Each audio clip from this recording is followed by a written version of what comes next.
বিদায় বেলা। এই যে আমরা হাঁটছি, চলছি, কথা বলছি, এই প্রক্রিয়া কি অন্তহীন? এর কি কোনো ইতি নেই? এর উত্তর সবারই জানা। আমাদের পূর্বপুরুষ, দাদা পরদাদা এক সময় পৃথিবীতে বাস করেছেন, আমাদের মতোই হেসে খেলে বেরিয়েছেন, কিন্তু আজ তারা নেই। অনেকের নামও আমরা ভুলে গেছি, তাদের অনেকের কবরের হদিসও আজ পাওয়া যায় না। আমরা ছোটবেলায় যাদের তাগড়া যুবক দেখতাম, আজ তারা বার্ধক্যের কোলে ঢলে পড়েছে। যাদের বৃদ্ধ দেখতাম, তাদের অনেকেই আজ পরপারের অধিবাসী। এসব দেখতে দেখতে আমাদের চোখ ক্লান্ত হয়ে পড়েছে, চেহারায় পড়েছে বয়সের ছাপ, বড় হয়েছে ছোট্ট দেহটা, চুল দাড়িও শুভ্র হয়েছে অনেকের। আমরাও যে সেই একই পথের অভিযাত্রী। দেখতে দেখতেই আমরা পার করে এসেছি জীবনযাত্রার অনেকখানি পথ। কেউ এখন যাত্রার মাঝপথে, কেউ বা শেষ প্রান্তে। সবাই এগিয়ে চলছে সেই অনিবার্য গন্তব্য পানে। মৃত্যু একটি অনিবার্য বাস্তবতা, হঠাৎ এসে চমকে দিয়ে সব স্থবির করে দেয়। এই পৃথিবীর কাউকে আল্লাহ তাআলা অমরত্ব দান করেননি, তাই প্রতিটি প্রাণকেই মৃত্যুর স্বাদ আস্বাদন করতে হয়। নশ্বর এ মহাবিশ্বে তিনি একাই কেবল অবিনশ্বর। আল্লাহ তাআলা ইরশাদ করেন, প্রত্যেক প্রাণীকে মৃত্যুর স্বাদ গ্রহণ করতে হবে। আর আমি ভালো ও মন্দ অবস্থার মধ্যে ফেলে তোমাদের সবাইকে পরীক্ষা করছি। শেষ পর্যন্ত তোমাদেরকে আমার দিকেই ফিরে আসতে হবে। সূরা আম্বিয়া ৩৫ নম্বর আয়াত। আল্লাহ তাআলা আরও ইরশাদ করেন, মহাবিশ্বে যেখানে যা কিছু আছে সব কিছুই নিঃশেষ হয়ে যাবে, অবশিষ্ট থাকবে শুধু তোমার প্রতিপালকের সুমহান সত্তা, যিনি মহামহিম, মহানুভব। অতএব তোমরা তোমাদের প্রতিপালকের কোন নিয়ামতকে অস্বীকার করবে? সূরা আল রাহমান আয়াত নম্বর ২৬ থেকে ২৮। কিন্তু বিস্ময়কর ব্যাপার হচ্ছে, মৃত্যু সুনিশ্চিত জেনেও কখন, কোথায় এবং কিভাবে আমাদের মৃত্যু সংঘটিত হবে তা কিন্তু আমরা কেউই জানি না। এটা আমাদের কাছে একেবারেই অজানা, অনিশ্চিত ও রহস্যময়। The most certain matter in our life is death, but the most uncertain matter in our life is the time and the place of our death. Death is the biggest surprise. আমাদের পার্থিব জীবন অনেকটাই পরীক্ষা কেন্দ্রের মতো। নির্ধারিত সময় ধরে কেন্দ্রে অবস্থান করতে হয়, পুরো সময় জুড়ে নিয়ম মেনে নির্দিষ্ট কিছু কাজ করতে হয়, এরপর সময় ফুরালেই বেরিয়ে যেতে হয়। এটাই দুনিয়ার নিয়ম, এটাই জীবনের অবধারিত পরিণতি। কিন্তু এই জীবনেই কি আমাদের শেষ জীবন? অবশ্যই না।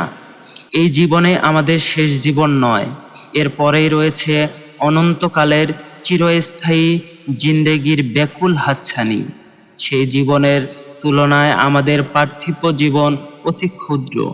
মৃত্যু একটি বাহন স্বরূপ, যার মাধ্যমে আমরা এই ক্ষণস্থায়ী জীবন থেকে অনন্তকালের জীবনে প্রবেশ করি। সেই জীবনে কোনো পরীক্ষা নেই, সেটা কেবলই ফলাফল ভোগ করার ক্ষেত্র।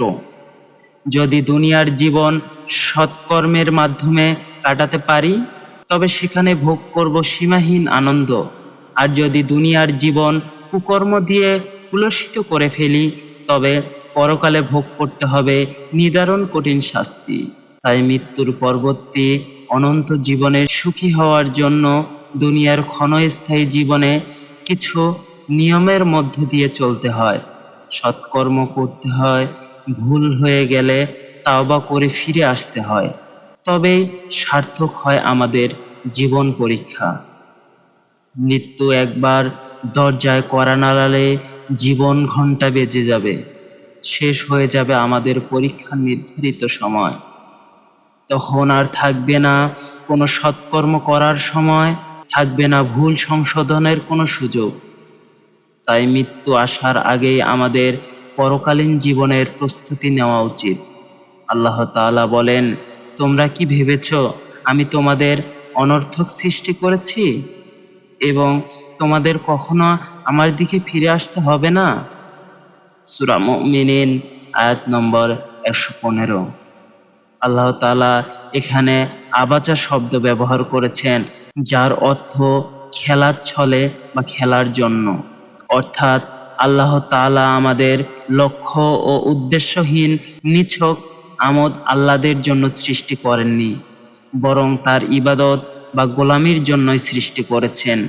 এই গোলামির বদৌলতে আমরা নির্ধারিত পরিমাণ নম্বর পাব, যার উপর ভিত্তি করে নির্ধারিত হবে আমাদের পরকালীন জীবনের ভোগ। যদি আমাদের খুলুসিয়াত ও চেষ্টা হয় নিখাত, তাহলে পরীক্ষায় কিছুটা কম নাম্বার পেলেও আল্লাহ রাব্বুল আলামিন বিচার দিনের দিন নিজ গুণে জান্নাতে পার করে দেবেন। আর যদি নিয়ত হয় ভেজালযুক্ত, তাহলে কর্মফল হবে ফাঁকা বেলুনের মতো অন্তঃসার শূন্য, মূল্যহীন। যা কিছু করার দুনিয়ার জীবনেই করতে হবে, কারণ পরকালীন জীবনের পুরো ভাগ্যই নির্ভর করে আমাদের দুনিয়াবী জীবনের ওপর। মৃত্যু যেহেতু অবধারিত এবং সময় অনিশ্চিত, তাই সর্বদাই আমাদের মৃত্যুর জন্য প্রস্তুত থাকতে হবে। একান্তে নীরবে বসে একটু ভাবুন তো, আজ থেকে 100 বছর পর ক্যালেন্ডারের পাতায় যখন 2121 সাল, আমাদের প্রায় প্রত্যেকের দেহটায় মাটির নিচে, অস্তিত্ব তখন রুহের জগতে। নিজের ওই মুহূর্তটা একটু কল্পনা করুন তো। ইতিমধ্যে ফেলে যাওয়া আমাদের সুন্দর বাড়িটা হয়তো পরবর্তী প্রজন্ম ভোগ করছে। পছন্দের কাপড় চোপড়গুলো ব্যাকডেটেড হয়ে গেছে। শখের গাড়িটি হয়তো অন্য কেউ চালাচ্ছে, আর আমায় খুব কম মানুষই স্মরণ রেখেছে। কেউ হয়তো আমাকে নিয়ে আর ভাবেও না। ভাবার সময় বা কোথায়? সবাই সে নিজ নিজ কাজে ব্যস্ত। যাদের ভবিষ্যৎ নিয়ে চিন্তা করতে করতে নিজের জীবন শেষ করে দিয়েছিলাম, তারা আজ আমাকে স্মরণ করার সময়টুকু বের করতে পারছে না। এটাই পৃথিবী, এটাই এখনকার নিয়ম। বাস্তবতা হলো, এই জীবনটা আমাদের কল্পনার চেয়েও ছোট। কিন্তু বড়ই আফসোসের বিষয়, এই বাস্তবতার কথা জেনেও মৃত্যুর ব্যাপারে আমরা যার পরনাই উদাসীন। যে দুনিয়ার ভিসার মেয়াদ অনিশ্চিত, সেই দুনিয়াকেই আপন করতে আমরা ব্যস্ত। সারাক্ষণ শুধু আমার আমার এই মত্ত। আমার টাকা, আমার সম্পদ, আমার বাড়ি গাড়ি, আমার পছন্দ অপছন্দ, আরও কত কিছু। আমাদের চাহিদার অন্ত নেই। যার আছে যত বেশি, তার চাহিদাও তত বেশি। গাড়ি আছে বাড়ি চাই, বাড়ি আছে নারী চাই, এই চাই ওইটা চাই, শুধু চাই, আরও চাই। যার সাইকেল আছে সে মোটর সাইকেল চায়, যার মোটর সাইকেল আছে সে প্রাইভেট কার চায়, যার প্রাইভেট কার আছে সে আরও উন্নত ব্র্যান্ডের গাড়ি চায়, যার উন্নত ব্র্যান্ডের গাড়ি আছে সে এই মানের একাধিক গাড়ি চায়। এভাবে চাইতে থাকে, কিন্তু চাহিদা আর মেটে না। যদি একদম নিচ থেকে বলি, যার পা নেই এমন পঙ্গু লোক দুটি পা চায়। পাহীন মানুষ হেঁটে যাওয়া লোকদের দিকে তাকিয়ে বলে, ইস, আমার যদি পা থাকতো। যারা হেঁটে চলে তারা আফসোস করে বলে, ইস, আমার যদি একটা সাইকেল থাকতো। সাইকেলওয়ালাদেরকে দেখে আফসোসের শেষ নেই। তারা মোটরসাইকেলওয়ালাদের দেখে বলে, ইস, আমার যদি মোটরসাইকেল থাকতো। মোটরসাইকেলের মালিক আফসোস করে প্রাইভেট কারের মালিককে দেখে বলে, ইস, আমার যদি একটা প্রাইভেট কার থাকতো, ইত্যাদি ইত্যাদি। এভাবে মানুষের ইচ্ছা আকাঙ্ক্ষা চলতেই থাকে মৃত্যু পর্যন্ত। মৃত্যু যখন এসে যায় তখন কেবল হুঁশ ফেরে, কিন্তু সময়ের দরজা ততক্ষণ বন্ধ হয়ে যায়। আমাদের মধ্যে শুধুই পাওয়ার আকাঙ্ক্ষা, যার কোনো অন্ত নেই, নেই কোনো পূর্ণতার প্রশান্তি। মোট কথা, এই পার্থিব দুনিয়ার মোহ মানুষকে এতটাই ব্যাধিগ্রস্ত করেছে যে পরকালের কথা তারা মুহূর্তকালের জন্য স্মরণ করে না। দুনিয়ার এই মোহ যে কতটা আত্মবিনাশী, তা বনি ইসরায়েলের একটি ঘটনা থেকে বোঝা যায়।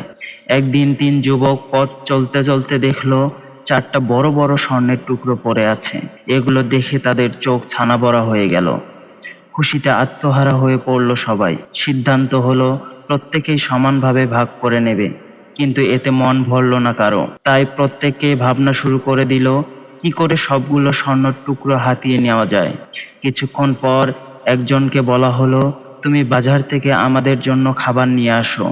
তাদের কথা মতো সে বাজার গেল খাবার আনতে। এদিকে বাকি দুজন মিলে ফন্দি আঁটলো, বদমাইশটা খাবার নিয়ে এলে তাকে মেরে ফেলতে হবে, তাহলে দুজনে দুটো করে স্বর্ণের টুকরো পাবো। অন্যদিকে সে খাবার আনতে গেল, সেও ভাবলো খাবারের মধ্যে বিষ মিশিয়ে দিলে খেয়ে দুজন মারা যাবে, তাহলে আমি একাই 4টা স্বর্ণের টুকরো পেয়ে যাব। এভাবেই লোভে অন্ধ হয়ে তারা নিজ নিজ সাথীকে হত্যার ফাঁদ পাতল। বাজারে যাওয়া লোকটি যখন খাবার নিয়ে এলো, তখন বাকি দুজন মিলে হঠাৎ হামলা করে হত্যা করে ফেলল। পথের কাটা শেষ, এবার খানাফিনা সেরে বিশ্রাম নেওয়ার পালা। তারপর শান্ত মনে ভাগ বাটোয়ারা করে কাজটা সেরে ফেলা যাবে, এই ভেবে তারা বাজার থেকে আনা খাবারগুলো গোগ্রাসে ভক্ষণ করতে থাকলো। কিছুক্ষণ পর বিষ যখন তার আপন ধর্ম পালন শুরু করলো, তখনই তারা বুঝলো খাবারে বিষ মিশানো ছিল, কিন্তু ততক্ষণে তাদের জীবন ঘণ্টা বাজতে শুরু করেছে। তারাও প্রথম বন্ধুর ভাগ্য বরণ করলো। বিজন ভূমির উপর পড়ে থাকলো 3টি তাগড়া যুবকের লাশ, আর পাশে মালিকবিহীন 4 টুকরো মহামূল্যবান স্বর্ণ। এই তো দুনিয়া, এই তো দুনিয়ার লোভের পরিণতি। এটাই প্রতিহিংসা আর চাহিদার প্রতি অসুস্থ প্রতিযোগিতার ফল। দুনিয়ার পরিবেশকে আল্লাহ তাআলা এমনভাবে সাজিয়েছেন যেখানে অঢেল সম্পদের মালিক হওয়ার সত্ত্বেও কখনোই তৃপ্তি সম্ভব হয় না। এখানে যার যত থাকবে সে ততই চাইবে। এজন্যই বিশ্বনবী হযরত মুহাম্মদ সাল্লাল্লাহু আলাইহি ওয়াসাল্লাম বলেন, যদি আদম সন্তানকে একটি স্বর্ণের পাহাড়ের মালিক বানিয়ে দেওয়া হয়, তারপরেও সে আরো একটি স্বর্ণের পাহাড়ের মালিক হতে চাইবে। কবরের মাটি ছাড়া তার অতৃপ্ত জিহ্বার চাহিদা কেউ পূরণ করতে পারবে না। সহিহ বুখারী 6439 নম্বর হাদিস। আচ্ছা, আমাকে যদি একটি স্বর্ণের পাহাড়ের মালিক বানানো হয়, তাহলে কি আমার 14 পুরুষ এটা ভোগ করে শেষ করতে পারবে?